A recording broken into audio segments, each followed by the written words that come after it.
Hello. Oh, hey. Oh. Elsia. Oh, Elsie, yes. Okay. Ramzo production này thì phải cái này. Oh. Nên cái boy Oh, cái việc thế. anh biết lúc cái đủ nó thành chung mà hay mình phải chung sang về là khá là này thiệt chuyện đủ khá cái này nữa là. Oh. Ai din tu khai ni ta rồi. Oh. Oh. Thì cái trong adin Ministry hi kumin merge ninga sianin kandina ama sianin ministry pakhati kalau kalpui to ka champion ma se chu ama kuta sana kumthum zen so gan kalpui ma se pathianin ministry min thar timeyang le thamin han pek ta ka chuan tum china ta chuan tu na sianin siang sianin ka kalpui chhota mo merge ninga kumin ta ni le som ni pakhata ni chu oh ani zo ministry kalpui kha an riat ka du ministry ang kalpui dan per hi chu hei kan tumber hi chu chanchin cha shelo ten ena chanchin cha shel hi kan ministry hena tumber ni ta chumi ba ka chuanin hei tuna aning te in Chinese nula te hi kan support ve chan thar tawa hei lela ma chuanin fan vel thi kan nei lem lo wang hya ke mani rem ob ho te hianin kan ram chanang te hi faith promise ang deuh hian kan thaw ve a chu kan chan dan hajarin khami chang khanin atling khom te khan mala na tur tam takan nei ve wa khanin chung ting a po chon chu ti Chinese nula te hi support ve shimila kan tia khanin tuna hian thamta tun hi thum na nge thum na ani sia ta kan support na la rei lo ta chu lo Chinese nulai ti kha enge ang zong support nge ni tila zirlai nge missionary mo etin ama China rama rongbol nom ta tro ama ama hi mo chanin khemi kan chom pui pakhat ti mela kan chante pima nuni China zinga missionary kum somhi chong lo ni to chumi te chung kwa chu anin chumi chu an lo la chong ta mo ti mani ya tikhanin kan shepopa te kanin be popta chu byang chuanin chu Chinese nula missionary ang chu ni chu mo sei po za ta kan support na itu china ang te ni ve ya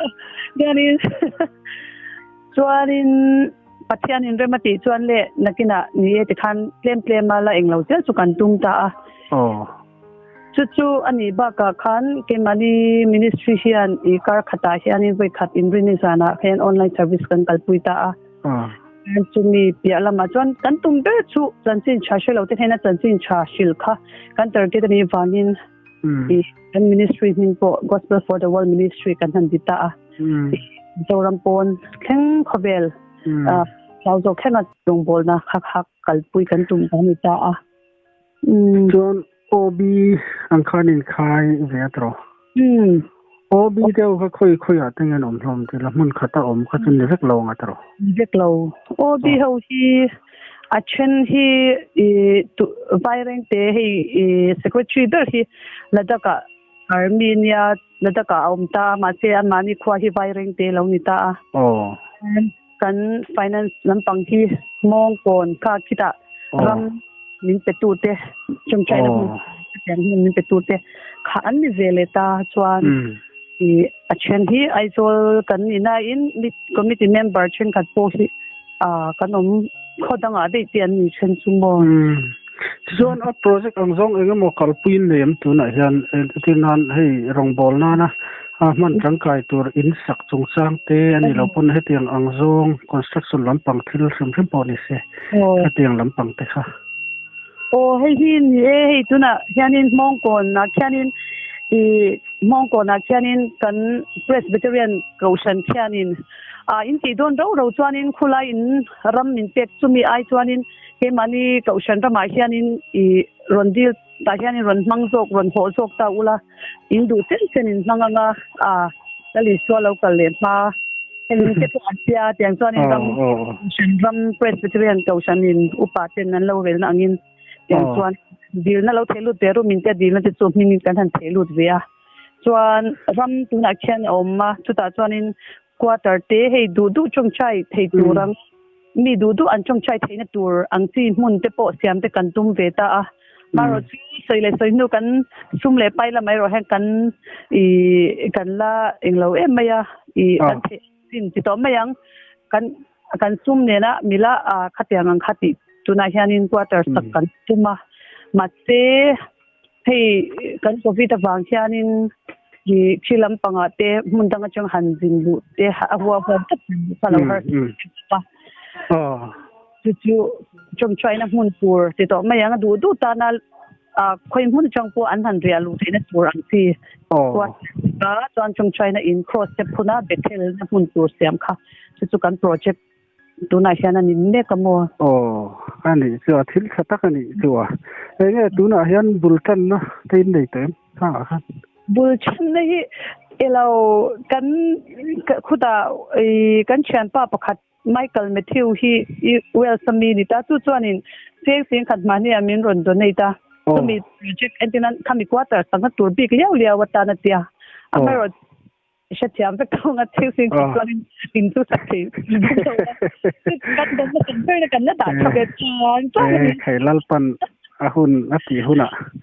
aron pe mayang seu Itu kan don seber angani turuin hey thakop mai chu engo emo hey miril ruin hongte lalpan akai haranga engamo in ministry tan te po ron done do te po anlo aron ombel selang chu ni e te po chu ni eke ari ai na rama kan support iti kha no kha aming kha tu kha I think he lam har chu ngot si wang tak tu le ka so I think he kan in lo kan ni nang ning hi tu buai tho ni mo le chu nula chang sing rao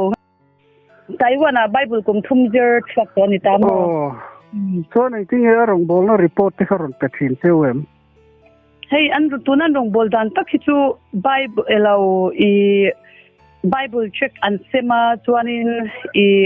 an chu ama hi fasra ina te kal khanin pathian hlate lo la lo khan a tir bok thrin ta mo he englo lo ni thon bekin ber to Bible check sem le no pangte he tiang inge Chinese sin pathian hlate tir ta an Chinese tho anoni khom tam thei chuan ama khan chong le tual te sai em ta chu ten chuanin tuna kan mi zo chu ka soi khan mi te ne khanin an ti hau vek ta mo ani chuan khilai ram Chinese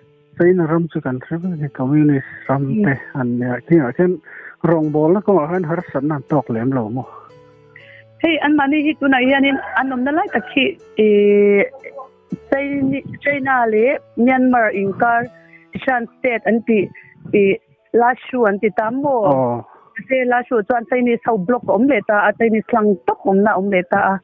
chu ani chu hei Chinese mian ni wang khanin heta China rama balu te akha har lo ta an kut ni puya pe chuan Bible check ba sema pati te kha antan enge mu chena an ni le san ni wang khan har sa em ri lawa tu ki chuanin pathian zara an rong bol nai chuan har san na la tok wi lo ani chu mo le chu chen do le kha ka du wangin trong tai na te an lo se ve thin ang chuan a fil le zel ron nia san chin te tro ole maya the